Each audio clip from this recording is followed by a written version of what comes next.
Hi there, it's Ansara.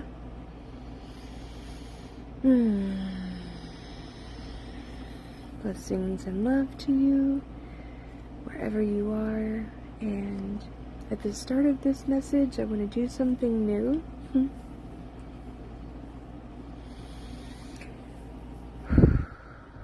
This has been something that's coming into me. It was actually just yesterday that I received a download, a message, a memo from my soul, from the divine,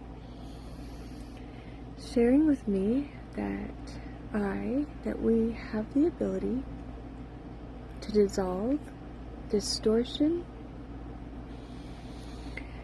and duality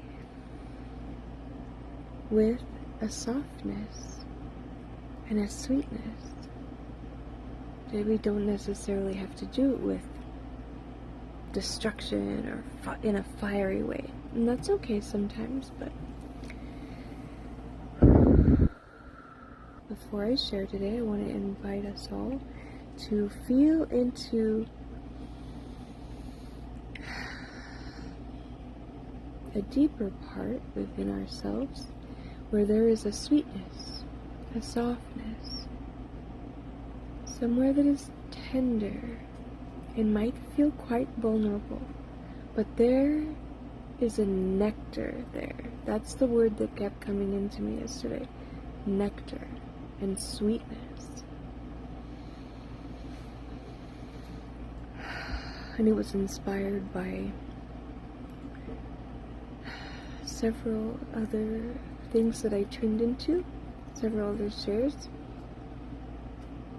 When I felt into it deeper, I was like, this is what's up.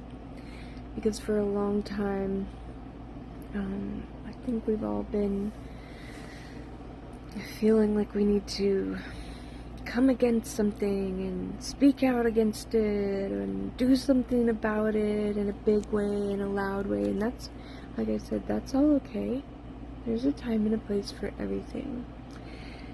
I don't know about you, but I've grown tired, and there is a grace that is available for us, and a peace, grace and ease and peace and joy, and we can do this in a soft way. And so, on the topic of collapsing duality, because humanity has for a long time been addicted to duality, needing someone or something to blame, and needing the sacred or the divine or spirituality to be apart from us, and that we're in some sort of a human and fallen and broken state.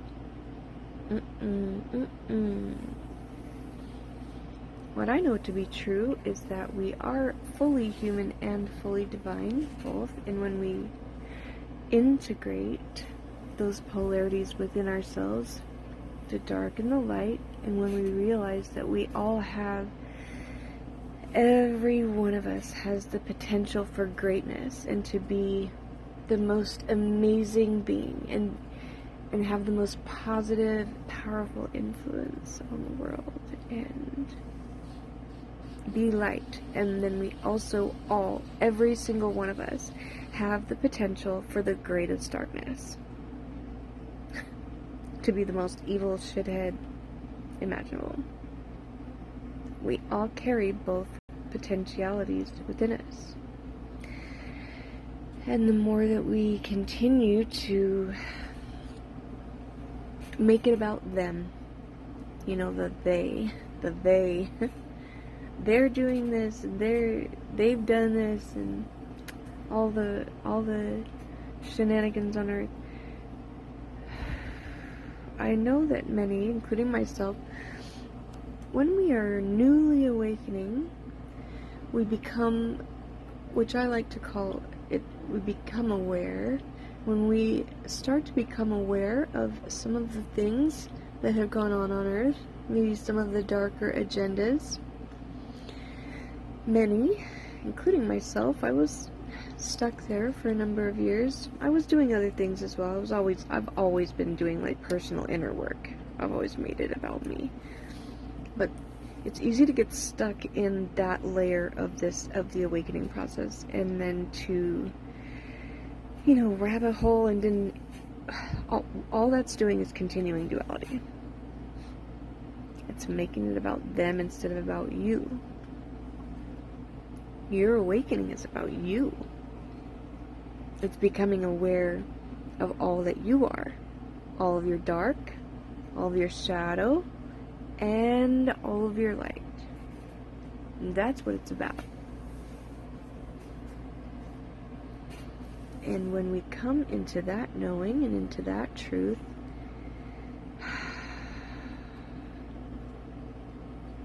we can tune into that sweetness that is within us and dissolve a lot of the hardness that wants to roar up and get feisty about everything and try and fight everything bad that's going on in the world. Well, I've known so many people that I love dearly,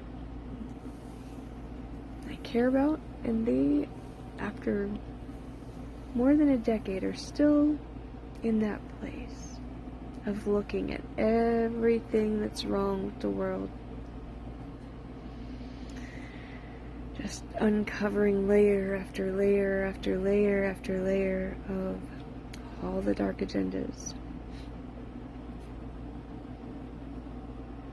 And I know everyone has their own path in their journey, and I leave them to their journey, and I love them regardless. But I don't know about you, but that's not what I came to Earth for. And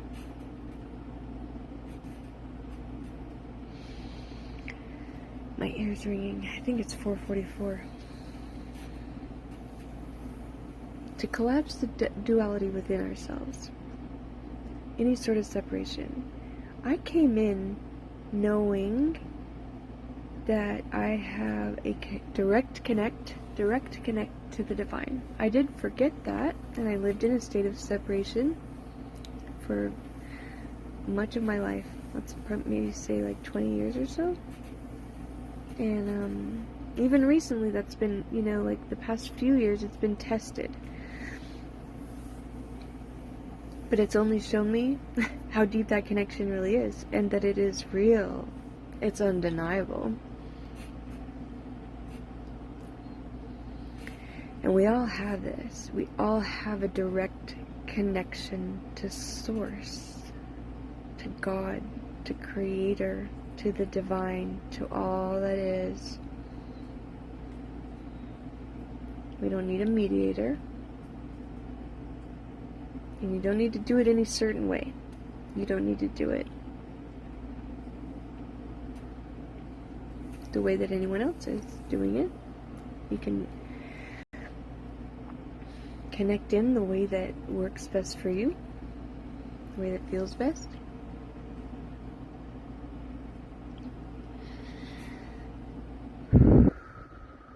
You are not separate from God.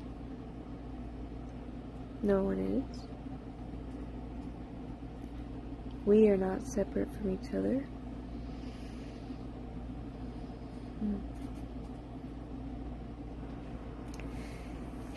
And I guess I want to start to share some deeper, more personal experiences to highlight this, to highlight what I have learned through my experiences, what God has shown me. So this was, I don't even remember how long ago. It was a long time ago. 2007 maybe? 2006, 2007. I ended up going to jail and serving a 6-month sentence in a county jail. And this was my first experience of this nature, and it was pretty terrifying and pretty awful, especially in the beginning. And what I love about it is, it wasn't like I was some big time criminal. It was something that I had done years and years prior. I think it was 8 years prior, And I had just let it go. I had not stayed up current with my probation. Anyway, I don't need to go into all the reasons for that, but it's kind of funny because I didn't realize what a big deal it was to just stop checking into probation. It's funny because I ended up moving into a new home, a new apartment, after being homeless for quite a long time. I moved into a new place, and the day I moved in, I called probation, and I was like, hey, I just want to check in with you guys and give you my new address and information, because I didn't have a solid residence or anything, any sort of stability, a job or anything going on in my life, and so I just hadn't checked in. Well, they showed up later that evening with a SWAT team, and they broke the door down, and they took me to jail. And they were like, they used the term absconded. You were on the lam, you were on the run for 8 years. And I was like, no, I wasn't, I was right here. Oh, it's too funny. I was very naive when it came to that whole world. And so, anyhow, I ended up in jail. And my first ever cellmate was charged with murder. And she was, I believe she was awaiting trial, and it had been for quite some time. She'd been there for, I don't know, maybe a year. So I was put in a small cell with this woman, and not only was she convicted of murder, she was convicted, or she was charged, she was charged with the murder of a 9-year-old child, her stepdaughter. And the details and the brutality of the abuse that occurred, and the details of this child dying were brutal. It was so, I didn't know any of it right away. I actually got to know this woman before all the details came out, and this is what's so interesting about this. So I got to know her. Her name was Angie. I got to know Angie before the details came out, and all I knew before I knew some of the details were that she was treated horribly by the other inmates, by the other women, and by the guards. They put feces in her food trays, and it was very evident. I was painfully aware of this. They would spit in her food often. They would spit on her. They would call her names, and the brutality towards her was awful. So that's what I saw first. Then I found out the details of her case and what she was accused of, and that was horrifying. It was horrifying.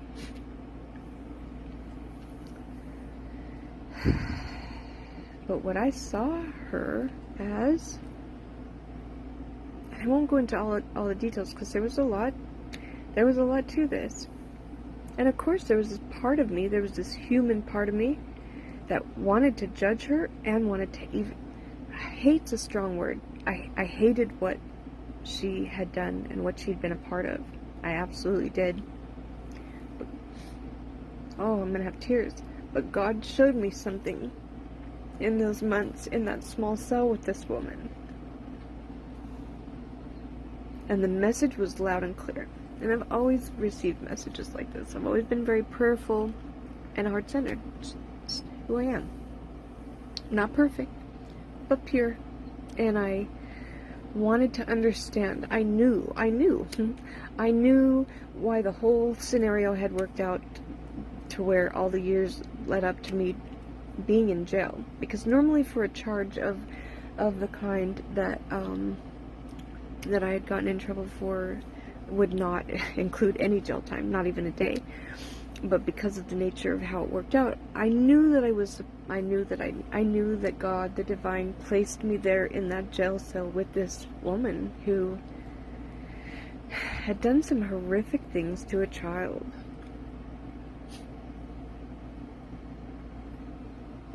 And there was one night in particular that she was like a God-fearing woman as well. She was religious, she was spiritual, she prayed all the time, she spoke of God. And I could see that she was horrified by what she had done. And she opened up to me a lot about that she felt like something came over her, made her do it, and all these things. Anyhow, one night, in the middle of the night, I heard her sobbing, and she was in the corner on the floor, and she was broken. And it wasn't like a pitiful cry, like it was a heartfelt, like the deepest levels of her heart and soul were broken. And I could feel it. It was very apparent. And I laid there for a few minutes, and then something came over me. God told me, get down off of your bunk and go down and hold her and tell her that I can't believe I'm sharing this. God told me, go put your arms around her and tell her that I love her still. And I was like, what? I was like, oh my God, okay. And so I did that. And I held her while she sobbed for hours on the floor of that jail cell. And I told her repeatedly, and I told her, please feel God's love through me, through my arms. Know that it's God that jumped off the bunk and came down to hold you. You're like, I don't even think I need to go into the details of what that taught me. Ooh. I didn't think I would have so much emotion with this share. But this is what's really good. This is what's real.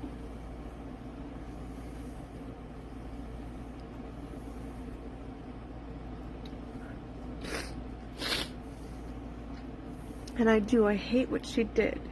I hate what her and her partner did to this child. But I could not if I tried my very hardest, hate this woman. And it was because I knew that God loved her, and it was so evident. And so I don't know if I need to share any more of the details of that, because I know you'll feel this if you're meant to, and know what that means. Is there really a bad guy? She was the bad guy in that child's story that's no longer with us. Bless that sweet child that had to come and go through some horrific things.